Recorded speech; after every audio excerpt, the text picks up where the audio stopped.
Hi, my name is Taylor Hubbard, and I'm an intern here at the Learning Curve CDC in Washington, D.C. My name is Tamar, and I'm a supervisor at the Learning Curve Center 1. All right, Mr. Mike, I want to ask you a few questions. Mm-hmm. So, what do you enjoy most about working with small children?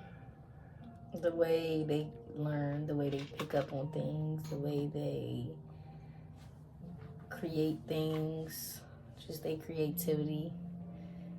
I laugh all day. It's a circus all day. It's just you just laughing. It's a talent show. It's a circus. It's home. It's family. So yeah, and I like how I feel like family here. How do you create diversity in your classroom? Sometimes, well, all the time, every day we do our grace, and we count down. In Spanish, we say uno. I mean, we count forward. In Spanish, we go uno, dos, tres every day. Sometimes we turn on African beats or Afro beats. Books. It's posted with pictures, everything. What strategies do you use to manage challenging behaviors in your classroom?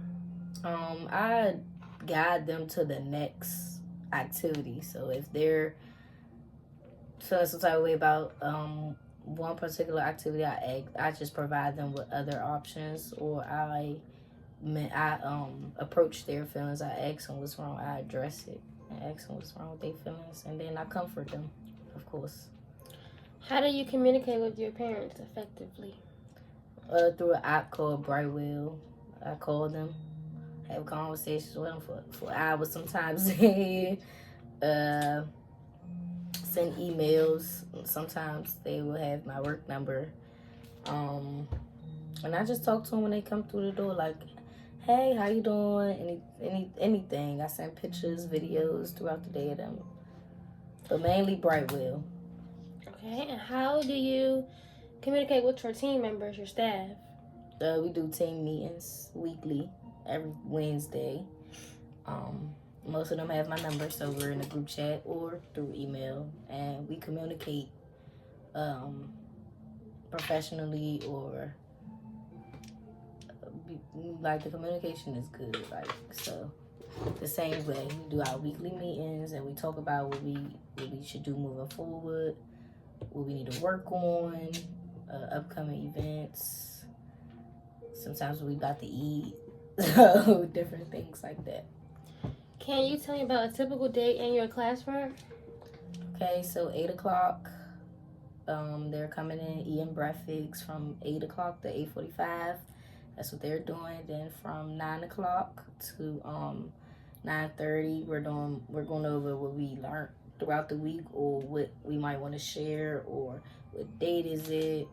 Just our daily chart from snack. And then we do snack from 9:30 to 10 p.m.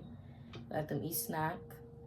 Then we will go outside if the weather is doable, or they all have jackets. And if they don't go outside, sometimes we let them play in their areas: dramatic play, art, water, sand, table, science area, music area, chalkboard. We let them roam around like that. Then a little bit after that, they get a little hungry. And some days we go out the door. So if some days we go out the door, we even go into tennis, yoga, or the library. But most of the days when we stay in, after they play with their areas, we clean up, wash their hands, go to the bathroom, come back, let's eat lunch. Then around that time, after lunch, let them read a book, quiet time, and then it's nap time. They make up their own bed sometimes, or we help them.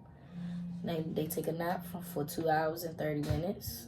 I'm on break, and my teammates, they switch. We tag each other in when it's time to go.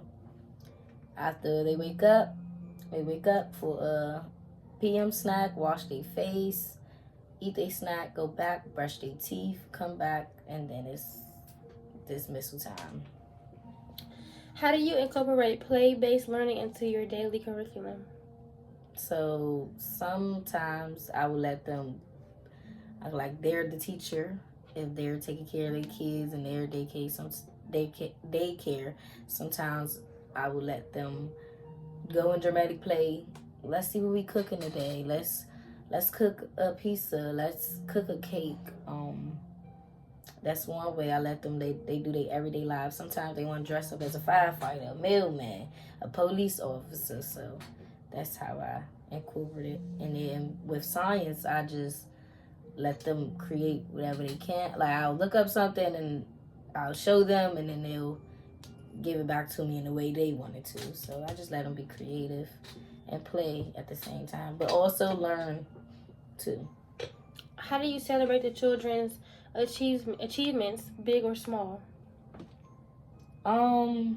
Both. I'm just right now. My class we're potty training, so I sing a song for them every time they get off that pot. They get off that pot, we singing. They about to wash their hands, we singing. So I probably say big because I you did that. So I do big. And it'd be a group thing. I congratulate everybody, even if it don't look right. I still congratulate them out loud. Can you share a time where a child has surprised you with their development? Yeah, talking. One student when I first started here, which was 2022, he didn't say a word, and he was aware. He used to scratch, he used to hit and stuff. And then, like, I want to say probably 6 months he stayed in, he's strong. He started talking. He started talking off the wall. He started talking off the sidewalk. He started talking, and he don't stop.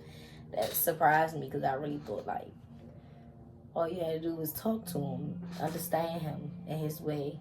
He had a therapist and stuff, but it really, like, showed me, like, okay, the child can. And sometimes when I go to another center, like, one minute I see the baby crawling, next minute I come back, they walking to me, and I'm like, who is that? That's that baby. So, yeah, just the talking from non-verbal to verbal, that surprised me, and from walking to, from crawling to walking. How do you help children feel comfortable and secure in the classroom? Honestly, I let them pick what they want to do. Like, I don't try to control, but I try to keep it safe. So I'll stand over them, never turn my back away from them. Make sure that everything is out of sight, like spray bottles, make sure the plugins are the electric plugins, the wall plugins. Yeah, I make sure they're in there. I make sure I'm watching 24/7. If I need to leave out the classroom, I'll let my co-teacher know. Yeah, and the measurements I take for safety and making them feel safe. And last question, what advice would you give to someone who wants to be a great teacher? Be yourself. Have a passion for kids. Have patience. Patience is key to everything. Even if no matter what field you work in, have patience. But be attitude 100% every day, because you don't know what they're going through, and we go through our own stuff, but we here for them. They're our customers, and we serve them every day. So I say, be yourself, positive energy, and patience. Okay. That's my 3. Thank you so much, Miss Tamaya, for Thank you, Miss Taylor. helping me with my interview for class. No problem.